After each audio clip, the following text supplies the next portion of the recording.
الحمد لله وحده والصلاة والسلام على من لا نبي بعده সম্মানিত উপস্থিতি,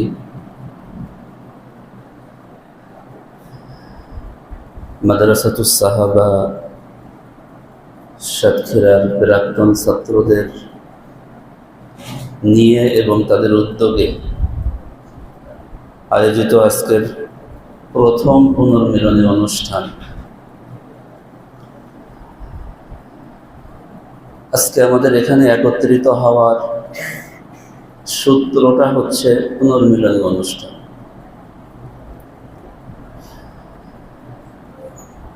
বাস্তবে এখানে যারা আমরা উপস্থিত আছি, সামনে যারা শ্রোতা, যারা কথা বলছেন, এখানে মুরব্বী আসাতিজা কিরাম আছেন,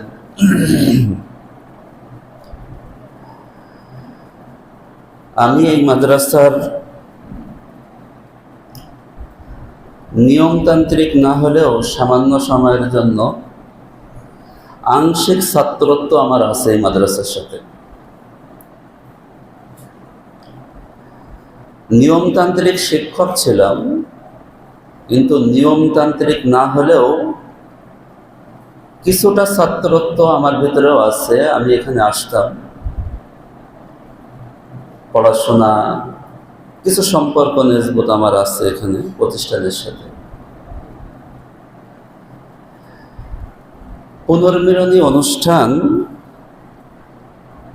এটার মৌলিকভাবে দুটো উদ্দেশ্য আছে। মানুষ হিসেবে আমাদের জীবনের একটা একটা ধাপ পেরিয়ে আমরা পরের ধাপে উঠি।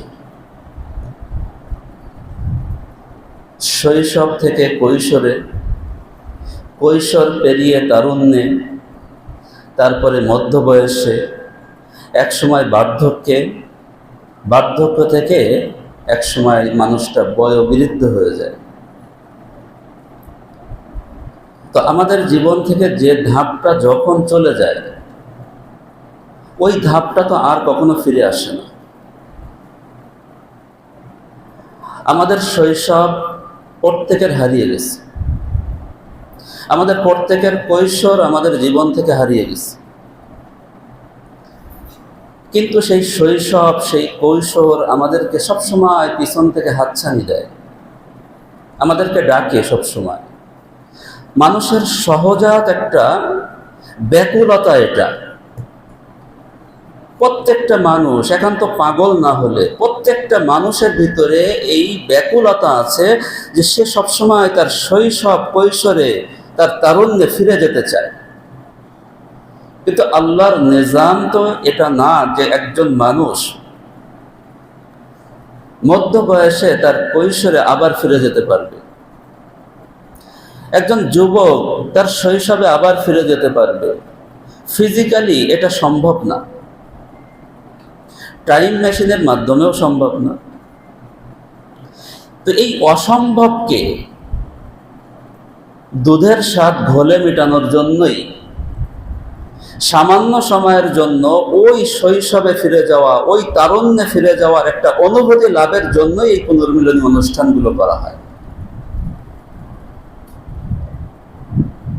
বন্ধুদের সাথে এক যুগ পরে, দুই যুগ পরে যখন সাক্ষাৎ হয়, 10টা বছর পরে যখন সাক্ষাৎ হয়, তো সামনে দাড়িওয়ালা একটা প্রতিচ্ছবি সামনে থাকে, কিন্তু ওই প্রতিচ্ছবি, ওই মুখের ওই অবয়বটা, ওর পিছনে একটা দাড়ি ছাড়া একটা শিশু শিশু ভাব একটা ছেলে দাঁড়িয়ে থাকে। প্রত্যেকে একে অপরের চেহারার দিকে তাকাচ্ছে। একটা ছবি তো বর্তমানের ছবি দেখতে পাচ্ছি, কিন্তু স্মৃতির পাতায় ঠিক সেই 20 বছর আগের, 15 বছর আগের সেই বন্ধু, সেই সাথীর সেই ছবিটা একই সাথে তার স্মৃতি তার সামনে হাজির করে দিচ্ছে। এইটাই হচ্ছে পুনর্মিলনী অনুষ্ঠানের মূল বিষয়, যে সামান্য সময়ের জন্য শৈশব কৈশোরে ফিরে যাওয়া। বাস্তবে তো ফিরে যেতে পারবো না আমরা কেউ। এই অনুভূতিটুকু নেওয়ার জন্যই এবং তার সাথে সাথে আসাতেজায়ে কিরামের কাছ থেকে কিছু নসিহাত শোনার জন্য শেকড়ের টানে সেই ছোটবেলার শিক্ষা প্রতিষ্ঠানের শিক্ষাঙ্গনে কিছুটা সময়ের জন্য ফিরে আসা, এই ভালো লাগা, এই অনুভূতিটুকু লাভ করার জন্যই এই অনুষ্ঠান। যেই প্রতিষ্ঠানে এই অনুষ্ঠানটা আজকে হচ্ছে, এই প্রতিষ্ঠান দীর্ঘ 25টা বসন্ত পেরিয়ে প্রায় 26 বছরে পদার্পণ করছে। কিন্তু ব্যানারে লেখা প্রথম পুনর্মিলনী অনুষ্ঠান। আমাদের সভাপতি সাহেব আবেগ নিয়ে একটা কথা বলেছেন, অনেকটা দেরি হয়ে গেছে। আসলে এখানে ওই প্রথমের জায়গাটায় কমপক্ষে 20তম, 20 বা 21 এরকম একটা কিছু থাকা উচিত ছিল। দেরিতে হলেও আমাদের উদ্যোক্তাগণ উদ্যোগ নিয়েছেন, এটাও প্রশংসার দাবি রাখে। একটা প্রতিষ্ঠান, আরেকটা হচ্ছে পারস্পরিক ভ্রাতৃত্বের বন্ধন। প্রতিষ্ঠানের সাথে আমাদের একটা বন্ধন, আর সাথী সঙ্গীদের মধ্যে পারস্পরিক একটা বন্ধন। এই দুইটা বন্ধনের শক্তি অনেক বেশি। আমরা পৃথিবীতে যে শক্তি দেখি, ক্ষমতা দেখি, এইটাকে যদি আমরা ভিন্ন শব্দে রূপান্তর করি, তাহলে ক্ষমতা বা শক্তির আরেক নাম হচ্ছে সম্পর্ক। একটা দলের শক্তি কিছু মানুষের পারস্পরিক সম্পর্কের মজবুতির উপরে দলের শক্তি নির্ভর করে। আজকে আমরা যারা এখানে উপস্থিত হয়েছি, তো আমাদের পারস্পরিক শক্তিটা প্রতিফলিত হবে তখনই প্রতিফলিত হবে যখন আমাদের পারস্পরিক সম্পর্কটা গড়ে উঠবে। আজকে অনেক দিন পরে হয়তোবা এই মাদ্রাসায় আসার সুযোগ অনেকের হয়েছে। কেউ নিয়মিত আসেন, কেউ 5 বছর পরে এসেছেন, কেউ 10 বছর পরে এসেছেন, কেউ 1 যুগ পরে এসেছেন, কেউ তার থেকেও বেশি সময় পরে এসেছেন। কিন্তু এই যে প্রতিষ্ঠানে 25টা বছর চলে গেছে, আসাতেজায়ে কিরাম 25 বছর আগের স্মৃতিচারণ করেছেন এখানে। তো 25 বছর সময়টা কিন্তু অল্প না বেশি, এটা আপেক্ষিক বিষয়।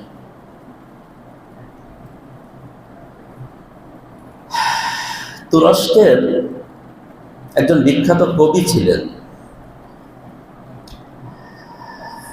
নিজাম হেকমত ওনার নাম। উনি জীবনের অধিকাংশ সময় জেল খেটেছেন। বিপ্লবী মানুষ ছিলেন। তো উনি একটানা একবার 13 বছর জেল খেটেন।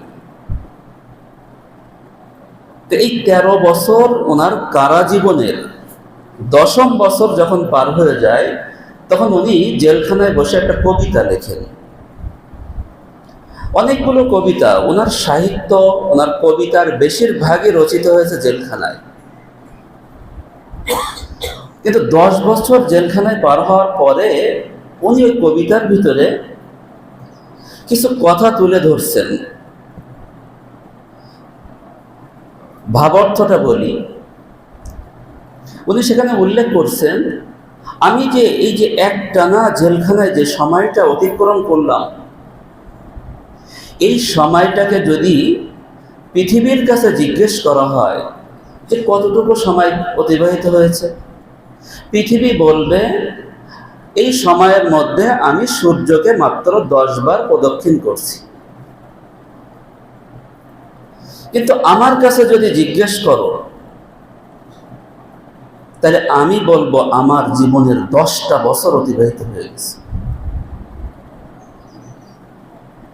এরপরে যে উনি আরো আশ্চর্য একটা কথা লিখছেন, আমি যেদিন জেলখানায় আসি একটা পেন্সিল সাথে করে নিয়ে এসেছিলাম লেখালেখির জন্য। তো লেখালেখি করতে যে ওই পেন্সিলটা, সম্পূর্ণ পেন্সিলটা 1 সপ্তাহের মধ্যে ক্ষয় হয়ে শেষ হয়ে গেছে। এখন আমার কাছে যদি আপনি জিজ্ঞেস করেন, কবি বলতেছেন, আমার কাছে যদি আপনি জিজ্ঞেস করেন যে এই পেন্সিলটা হায়াত কতদিন ছিল, তা আমি বলবো মাত্র 1 সপ্তাহ। কিন্তু যদি এই প্রশ্নটা ওই পেন্সিলের কাছে করা হয়, তাহলে পেন্সিল বলবে যে ওই 1 সপ্তাহ না, ওইটা আমার গোটা জীবন। 25 বছর সময় রজত জয়ন্তী উদযাপনের মতো 25 বছর পরে আমরা এই আজকে একত্রিত হয়েছি। 25 বছর পরে যে অনুষ্ঠান হয়, বাংলায় এটাকে বলে রজত জয়ন্তী, সিলভার জুবিলি। 25 বছর পরে আমাদের আসাদুজাই কেরাম তাদের মেহনতের ফসল এখানে দেখে আনন্দে উদ্বেলিত। কিন্তু এই আনন্দের পিছনে কিন্তু ওই পেন্সিলের জীবনটা যেমন 1 সপ্তাহে শেষ হয়ে গেছে, আমাদের মুরব্বীদের জিন্দেগি কিন্তু এতটুকু গড়তে যেয়ে কিন্তু প্রায় শেষ হয়ে গেছে।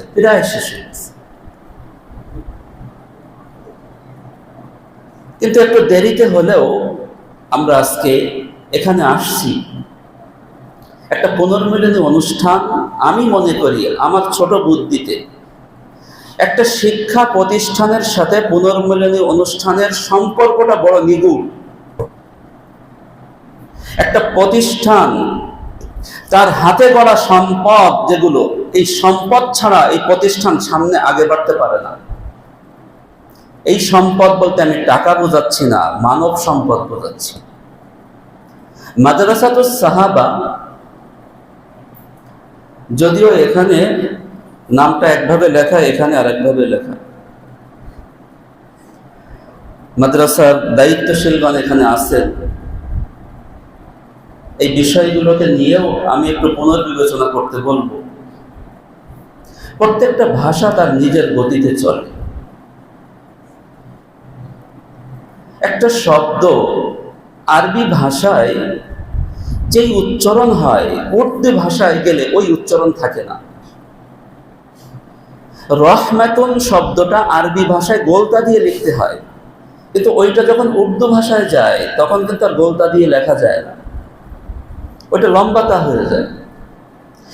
মসজিদুন যখন নাকি আরবি ভাষায় থাকে মসজিদুন থাকে, কিন্তু উর্দু ভাষায় যখন যায় তখন মসজিদ হয়ে যায়। প্রত্যেকটা ভাষার নিজস্ব গতি আছে।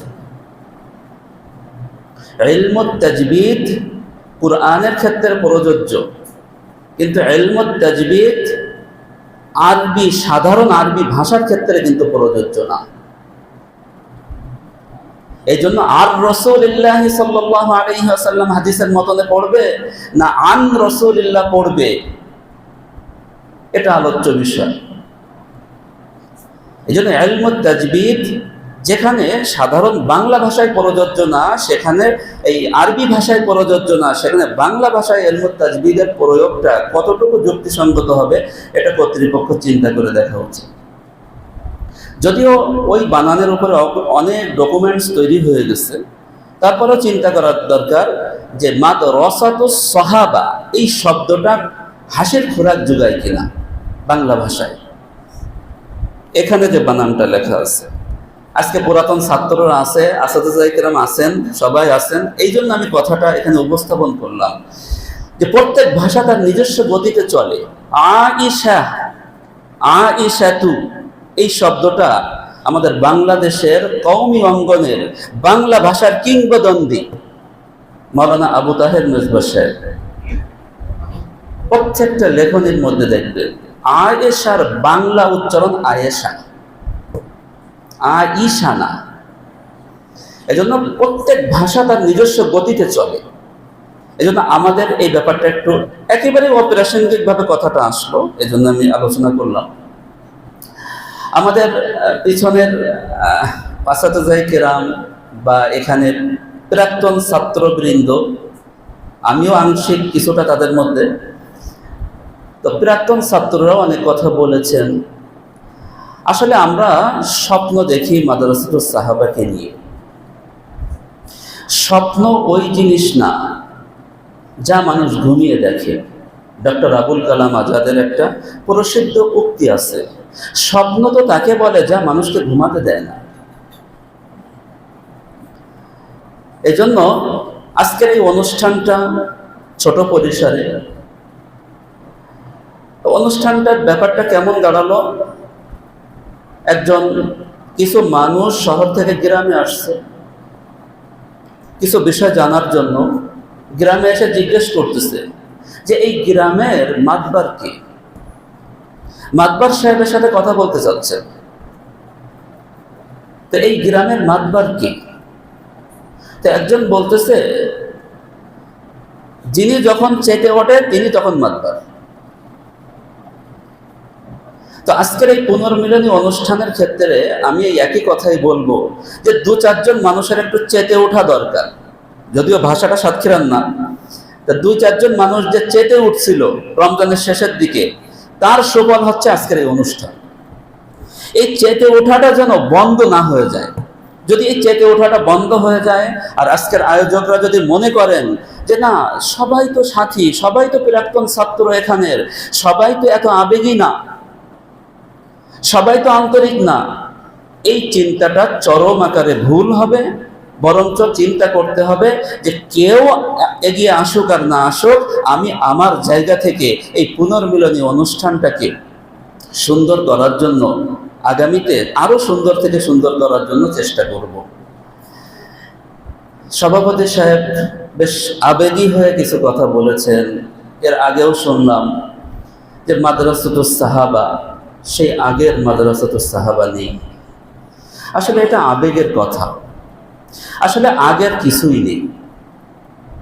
আমিও সেই আগের মতো নেই, আপনারাও আপনাদের জায়গায় আগের মতো নেই, সভাপতি সাহেবও আগের মতো কালো দাড়ি নেই, শরীরের সেই শক্তি নেই, পৃথিবীর কোনো কিছুই আগের মতো নেই। শিক্ষা প্রতিষ্ঠানগুলোর মধ্যে পরিবর্তন আসতেছে। তো আমি যে কথা বলতেছিলাম 25টা বছর সময়, এই সময়টাকে আমি অল্প সময় ধরবো না অনেক বড় সময় ধরবো, এটা আপেক্ষিক বিষয়। আমি যদি সূর্যের দিকে তাকাই, পৃথিবীর দিকে তাকাই, তাহলে মাত্র 10টা ঘূর্ণায়ন মাত্র। কিন্তু একটা পেন্সিলের দিকে যদি তাকাই, একটা সপ্তাহ, তাহলে এই এক সপ্তাহটা তার গোটা জীবন। 25টা বছর মানে অনেকটা সময়। একটা দেশ বদলে যেতে পারে 25টা বছরে। মাদ্রাসাতুস সাহাবা এই 25টা বছরে যেই হাঁটি হাঁটি পা পা করে যেখানে এসে আজকে দাঁড়িয়েছে, এই জায়গাটায় আসার পিছনে অনেক ত্যাগ, কুরবানি মাদ্রাসাতুস সাহাবা সে শুরুর জীবনের মানুষের, ছাত্র ওস্তাদ সবাই রয়েছে।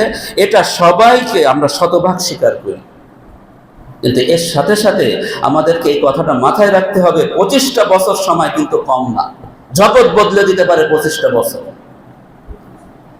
কিন্তু সেই 25টা বছরের সুফল যতটুকু আমরা আজকে দৃশ্যমান দেখছি, আমাদের এখন থেকে হিম্মত করা দরকার যে আগামী 25 বছরের সুফলটা যেন এর থেকে কয়েক গুণ বেশি হয়। এখানে যারা আমরা আজকে প্রাক্তন ছাত্র হিসেবে আছি, অনেকে অনেক মাদ্রাসার সাথে যুক্ত আছে, কেউ মুহতামিম, হয়তো আমাদের আসাতিজা কিরামের সামনে আমরা ছাত্র, আমরা আজীবন ছাত্র থাকবো। পৃথিবীর পবিত্রতম দুটো সম্পর্কের একটা হচ্ছে ছাত্র ওস্তাদের সম্পর্ক। প্রথমটা হচ্ছে সন্তান আর মা বাবার সম্পর্ক, দ্বিতীয়টা হচ্ছে ছাত্র ওস্তাদের সম্পর্ক, যেই সম্পর্ক কখনো নিঃশেষ হয় না। তো ওস্তাদের সামনে আমরা আজীবন ছাত্র থাকবো, কিন্তু আপন কর্মক্ষেত্রে আমরা কেউ মুহতামিম, কেউ মুহাদ্দিস, কেউ মুফতি, কেউ ইমাম, কেউ খতিব, কেউ সফল উদ্যোক্তা, কেউ ব্যবসায়ী। এজন্য একটা কথা, ছোট ছোট 2-3টা পয়েন্টের কথা আমি একটু এখানে উপস্থাপন করছি সবার জন্য, আমার নিজের জন্য, বিশেষ করে আমার নিজের কাজে লাগার জন্য আমি কথাটা উপস্থাপন করছি। সেটা হচ্ছে নবীজি সাল্লাল্লাহু আলাইহি ওয়াসাল্লামের হাদিস থেকে আমরা শিক্ষা পাই, কনাআত একটা মহৎ গুণ মানুষের জন্য। অল্পে তুষ্টি, অল্প কিছু আমার জিন্দেগিতে আছে, সেই অল্প জিন্দেগির অল্প পুঁজি নিয়ে, অল্প সম্পদ নিয়ে আমি সন্তুষ্ট থাকলাম, এটাকে কনাত, অল্প তুষ্টি বলে। এই জিনিসটা একজন মানুষের জীবনের জন্য খুবই একটা মহৎ গুণ। কিন্তু মাদ্রাসা পরিচালনার ক্ষেত্রে, শিক্ষা প্রতিষ্ঠান পরিচালনার ক্ষেত্রে আমার ব্যক্তিগত ভিউটা হচ্ছে এই কনাতকে হারামের দরজায় আনা দরকার। কোন মাদ্রাসার দায়িত্বশীল আমরা যারা এখানে সামনে উপস্থিত আছি, আমি নিজে এবং আমাদের যারা সাথী ভাইরা যারা সামনে উপস্থিত আছেন, প্রত্যেককে লক্ষ্য করে আমি বলছি, মাদ্রাসা পরিচালনা, প্রতিষ্ঠান পরিচালনার ক্ষেত্রে অল্প তুষ্টি যদি আমার ভিতরে আসে, তাহলে আমি নিশ্চিত হতে পারি যে সেই প্রতিষ্ঠানের উন্নতি থমকে দাঁড়িয়ে গেছে। অল্প তুষ্টি এটা ভিতর থেকে বের করতে হবে। একটা দিন যাবে, মাদ্রাসার পরিচালক বৃন্দ তার মাথার ভিতরে এই কথাটা আনবে যে গত যে দিনটা চলে গেল, গতকালকের দিনটা, এই দিনটা খুব একটা ভালো কিছু আমি মাদ্রাসার জন্য করতে পারিনি, আজকের দিনটা আরো ভালো কিছু করব। একটা বছর যাবে, মাদ্রাসার দায়িত্বশীলরা চিন্তা করবেন যে বিগত বছরটা তেমন একটা ভালো আমি কিছু করতে পারি, আমাকে আরো ভালো কিছু নতুন বছরে করতে হবে। আমি যদি কনাতের উপরে থাকি, অল্পে তুষ্টির উপরে থাকি, যতটুকু হয়েছে আলহামদুলিল্লাহ, আলহামদুলিল্লাহ সুম্মা আলহামদুলিল্লাহ, তো এই আলহামদুলিল্লাহ, তিনবার আলহামদুলিল্লাহ মাদ্রাসার অধঃপতনের জন্য মূল কারণ। মাদ্রাসার অধঃপতনের জন্য খুব বেশি কিছু লাগে না, অল্প তুষ্টি মাদ্রাসাকে শেষ করে দেয়। এজন্য আমরা যারা এখানে উপস্থিত আছি, প্রত্যেকে, যেহেতু আমরা অধিকাংশই কোনো না কোনোভাবে, অধিকাংশই আমরা মাদ্রাসার সাথে যুক্ত, ধর্মীয় শিক্ষা প্রতিষ্ঠানের সাথে যুক্ত, তো আমরা এই জিনিসটা, এই পয়েন্টটাকে একটু মাথায় নেব যে কখনো আমার ব্যক্তিগত জীবনে আমি কনাত করব, এটা অনেক ভালো গুণ, কিন্তু মাদ্রাসা পরিচালনার ক্ষেত্রে আমি কখনো কনাত করব না। বোর্ডিং এর খানা নিয়ে আমি কখনো বলবো না মাশাআল্লাহ খুব ভালো খানা, না, সবসময় এটা নেগেটিভলি দেখার চেষ্টা করব, তাহলে উত্তরোত্তর বোর্ডিং এর খানা ভালো হবে। ছাত্রদের লেখাপড়া নিয়ে আমি যদি সবসময় চিন্তা করি, নেগেটিভলি চিন্তা করি যে যা পড়ানো হচ্ছে খুব একটা ভালো হচ্ছে না, তাহলে উত্তরোত্তর এটা উন্নতির দিকে যাবে। মাদ্রাসার পরিবেশ আমি যদি সবসময় চিন্তা করি, যেটা এই যে পরিবেশটা হচ্ছে এখন বর্তমানে, যে পরিবেশটা বিরাজ করতেছে, এটা ভালো কিছু না, এইটা যদি আমি চিন্তা করি তাহলে উত্তরোত্তর আমার উন্নতির দিকে যাবে। কিন্তু আমি যদি অল্প তুষ্টিতে ভুগতে থাকি, আমি যদি সবসময় চিন্তা করি যে না আলহামদুলিল্লাহ আমি পালং শাক খাচ্ছি আর আমার কাছে মনে হচ্ছে আমি বিরিয়ানি খাচ্ছি, তাহলে কোনোদিন আমার বিরিয়ানি কপালে জুটবে না। এটা একটা পয়েন্ট। দ্বিতীয় পয়েন্ট হচ্ছে, প্রতিষ্ঠানের ক্ষেত্রে একটা বড় বিষয়, আমাদের গোটা বাংলাদেশের কওমি অঙ্গনে যে জিনিসটার অভাব এবং হাহাকার, সেটা হচ্ছে পরিকল্পনাহীন, লক্ষ্যহীনভাবে পথ চলা। পরিকল্পনা নেই কোনো, অথচ পরিকল্পনা করতে টাকা লাগে না, পরিকল্পনা বাস্তবায়ন করতে টাকা লাগে। পরিকল্পনা ওইটাই যেটা বললাম, ওই যে স্বপ্ন, স্বপ্ন তো তাকে বলে যেটা মানুষ ঘুমিয়ে দেখে না, বরং স্বপ্ন তাকে বলে যেটা মানুষকে ঘুমাতে দেয় না। তাহলে পরিকল্পনা যদি, সুনির্দিষ্ট লক্ষ্য যদি আমার সামনে না থাকে, যদি সুনির্দিষ্ট পরিকল্পনা আমার সামনে না থাকে, যে আগামী 3টা বছর একটা দল 5 বছরের পরিকল্পনা করে, 10 বছরের পরিকল্পনা করে, 20 বছরের পরিকল্পনা করে, একটা সরকারের পরিকল্পনা থাকে, একটা সামাজিক সংগঠনের পরিকল্পনা থাকে, একটা দ্বীনি প্রতিষ্ঠানের কেন পরিকল্পনা থাকবে না যে আগামী 5 বছরে আমার জান প্রাণ দিয়ে আমি অমুক জায়গায় পৌঁছাবো? এই পরিকল্পনাটা খুবই প্রয়োজন। তৃতীয় হচ্ছে রুচিবোধ। এই রুচিবোধের ব্যাপক দুর্ভিক্ষ এখন, বিশেষত আমাদের কওমি মাদ্রাসাগুলোতে। রুচি বলতে কিন্তু আমরা এইটা বুঝি না শুধু, আমার উদ্দেশ্য এটা না, ব্যাপক অর্থে রুচিবোধ। পোল্ট্রি মুরগি আমি খাই না, আমার রুচিতে বাদে, এই রুচিবোধের আলোচনা এখানে করছি না। ড্রেসিং করা মুরগি আমি খাই না, আমার রুচিতে বাদে, এই রুচির আলোচনা আমি এখানে করছি না। রুচিবোধ বলতে আমি যে কাজটাই করব সেই কাজের মধ্যে রুচি থাকবে, রুচির অর্থই হচ্ছে মান থাকবে, গুণগত মান। আমি ছোট্ট একটু কাজ করব, সেই কাজটার মধ্যে যেন গুণগত মান থাকে। তাহলে 1 নম্বর হচ্ছে অল্প তুষ্টি ব্যক্তি জীবনের জন্য ভালো, প্রতিষ্ঠান পরিচালনার জন্য অল্প তুষ্টি ভালো না। দ্বিতীয় হচ্ছে একটা মজবুত, চিন্তিত, সুচিন্তিত একটা পরিকল্পনা দরকার প্রতিষ্ঠানের জন্য। 3 নম্বর হচ্ছে রুচিবোধ। একজন শিক্ষক, মাদ্রাসা কর্তৃপক্ষ যখন নাকি নিয়োগ দেবেন, ওই শিক্ষক নিয়োগের মধ্যেই তার রুচির প্রতিফলন ঘটাতে হবে। শিক্ষক কতটুকু যোগ্য। অযোগ্য মানুষ দিয়ে যোগ্য মানুষ পৃথিবীর ইতিহাসে কখনো গড়েনি। এটা অলিক কল্পনা। আমাদের কওমি অঙ্গনে একটা ভুল বোঝাবুঝি আছে। আমরা রুচিবোধটাকে মনে করি যে এটা রুহানিয়াতের সাথে মুখালাফাত করে। কখনো না। রুহানিয়াত আর রুচিবোধ এর মধ্যে নিসবত তাবায়ুন না, তাসাবি হতে পারে, কখনোই তাবায়ুনের সম্পর্ক না। যারা আমাদের মুরব্বীদের মধ্যে অনেকে আশরাফ আলী থানভী রহমতুল্লাহ আলাইহির সর্বশেষ খলিফা শাহ আবরারুল হক সাহেবকে দেখেছেন, তার কার্যক্রম সম্পর্কে জেনেছেন, কতটুকু রুচির অধিকারী ছিলেন প্রত্যেকটা ক্ষেত্রে। ওই রকম রুচিশীল মানুষ ছিলেন আমার নবী মুহাম্মদুর রাসূলুল্লাহ সাল্লাল্লাহু আলাইহি ওয়াসাল্লাম। এজন্য প্রত্যেকটা জায়গায় 3টা ছোট ছোট পয়েন্ট সবাইকে উপলক্ষ করে, বিশেষ করে আমার নিজেকে উপলক্ষ করে আমি বলছি যে ব্যক্তি জীবনে কনাআত বা অল্প তুষ্টি আমাদের ভিতরে থাকবে, কিন্তু প্রতিষ্ঠান পরিচালনার ক্ষেত্রে কনাআতকে হারামের জায়গায় নিয়ে যাব আমরা। অল্প তুষ্টিটাকে আমরা হারামের জায়গায় নিয়ে যাব, সবসময় মনে করবো যে ভালো কিছু হচ্ছে না। দ্বিতীয় হচ্ছে একটা মজবুত পরিকল্পনা, ধাপে ধাপে, যে আগামী 1 বছরের জন্য আমার এই পরিকল্পনা, আগামী 5 বছরের জন্য আমার এই পরিকল্পনা। ওই 5 বছর পরে যে আমি মুহাসাবা করে দেখব যে আমার পরিকল্পনা আমি সফল কিনা। যদি সফল না হয় তাহলে আমার মেহনত বেশ খানিকটা দুর্বলতার পরিচয় দিয়েছে। যে কথা বলতেছিলাম, 25টা বছর পরে 26 বছরে যে প্রথম পুনর্মিলন অনুষ্ঠান হচ্ছে, এখানে আজকে আমরা যারা একত্রিত হয়েছি, এটা আমরা চাইলে যুগ যুগ ধরে পুনর্মিলন অনুষ্ঠান চলতে থাকতে পারে। কিন্তু পুনর্মিলন অনুষ্ঠানে প্রথমের দিকে, আজকে আমরা যারা একত্রিত হয়েছি, প্রথমের দিকে সাথী বন্ধুরা একে অপরের কাছে জিজ্ঞেস করে যে তুমি ফারেগ হয়ে গেছো। কয়টা বছর যাওয়ার পরে তখন জিজ্ঞাস্য বিষয়টা পাল্টে যায়। তখন জিজ্ঞেস করে তুমি বিয়ে করেছো, ফারেগ হওয়ার কথা জিজ্ঞেস করে না। এর কয়টা বছর পরে যে যখন সাথী বন্ধুরা এক জায়গায় হয়, তখন জিজ্ঞাস্য বিষয় আবার পাল্টে যায়, এ কার কতজন সন্তান। আর কয়েক বছর গেলে আবার জিজ্ঞাস্য বিষয় পাল্টে যায়, তখন জিজ্ঞেস করে যে কার কার সন্তান বিয়ে দেওয়া হয়ে গেছে, কে নানা দাদা হয়ে গেছে।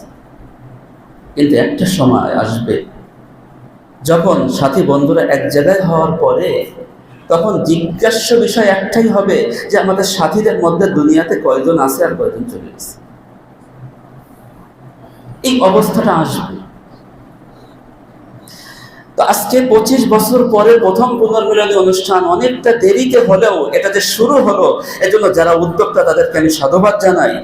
কিন্তু আমার একটা বড় এখানে আবেদন আছে। আবেদনটা হচ্ছে আজকের এই যে আবেগটা, এই আবেগটা কন্টিনিউ করা কিন্তু সম্ভব হবে না যদি গঠনমূলক আবনায়ে মাদ্রাসাতুস সাহাবা যদি গঠনমূলক কোনো কাজ না করে, কোনো অ্যাক্টিভিটিস তাদের যদি গঠনমূলক না থাকে, সেটা হতে পারে এই মাদ্রাসা কেন্দ্রিক, সেটা হতে পারে আবনায়ে মাদ্রাসাতুস সাহাবা কেন্দ্রিক। গঠনমূলক যদি কোনো অ্যাক্টিভিটিস না থাকে, তাহলে এই আবেগ খুব বেশি দিন থাকবে না। একটা সময় দেখা যাবে আজকে 60 জন, 70 জন, 100 জন এখানে একত্রিত হয়েছে, 2 বছর পরে যে সাথীদের মধ্যে আর এই আবেগ কাজ করতেছে না। এটা বাস্তব অভিজ্ঞতা থেকে আমি বলছি। এজন্য যারা উদ্যোক্তা আছেন তাদেরকে বলবো চিন্তা করা, কোন একটা কাজ সামনে নেওয়া, কোন একটা কিছু হাতে নেওয়া, এই আবনায়ে মাদ্রাসাতুস সাহাবার অধীনে কোন একটা কিছু করা। আমার শেষ কথা হচ্ছে, আমরা যেই শেকড়ের সূত্র ধরে আজকে এখানে একত্রিত হয়েছে, শেকড়কে কখনো ভুলে না যাই। আমরা অভিযোগ প্রবণ না হই। আজকে আমরা হয়তো বা অনেকের অনুভূতিতে, আমি সবার কথা শুনতে পারিনি, যতটুকু আমি শুনছি তার মধ্যে দিয়ে উঠে আসছে মাদ্রাসাতুস সাহাবা আর সেই আগের মতো নেই। এই অভিযোগটা আমরা আর মাথায় না এনে, আমাদের মুখে না এনে, এখন থেকে মাদ্রাসাতুস সাহাবা, সেই আগের থেকে ভালো মাদ্রাসাতুস সাহাবা আমরাই উপহার দেব, এইরকম একটা হিম্মত নিয়ে আমরা কথা বলা শুরু করতে পারি কিনা? তো আমরাই আগের থেকে সুন্দর একটা মাদ্রাসাতুস সাহাবা উপহার দেব। আমরা তো পারবো না, আমাদের কর্মক্ষেত্র, আমাদের জায়গায়, যার যার জায়গায় কর্মক্ষেত্রে আমরা আসি, এখানে যারা পরিচালনায় আছেন ওনারা মুরব্বী, ওনারা ইঞ্জিন হিসেবে কাজ করতেছেন, আমরা পিছন থেকে বগি হিসেবে কাজ করতে পারি কিনা? মাদ্রাসাতুস সাহাবা বাংলাদেশের না, উপমহাদেশের অনেক শিক্ষা প্রতিষ্ঠান রয়েছে, যে শিক্ষা প্রতিষ্ঠানগুলো উন্নতির চাবিকাঠি হচ্ছে প্রাক্তন ছাত্ররা। সুতরাং আমি সবার সামনে বিনীতভাবে একটা আবেদন রাখবো যে এই শিকড়টাকে আমরা ভুলে না, যে এটা আমাদের জীবন গঠনের একটা প্রাথমিক স্টেজ ছিল এই মাদ্রাসা, তো এইটাকে ভুলে না, যে মাদ্রাসাটাকে নিজের আপন মনে করে যতটুকু আমার পরামর্শ হোক, অর্থ হোক, যে কোনো সহযোগিতা হোক, এই মাদ্রাসার সাথে আমি লেগে থাকি। আর এখানের দায়িত্বশীল আমার শ্রদ্ধাভাজন আসাতিজায়ে কিরামদেরকেও আমি বলবো, উদারতার সাথে আপনাদের সন্তানদেরকে গ্রহণ করার মানসিকতা তৈরি করেন, বড় উদারতার সাথে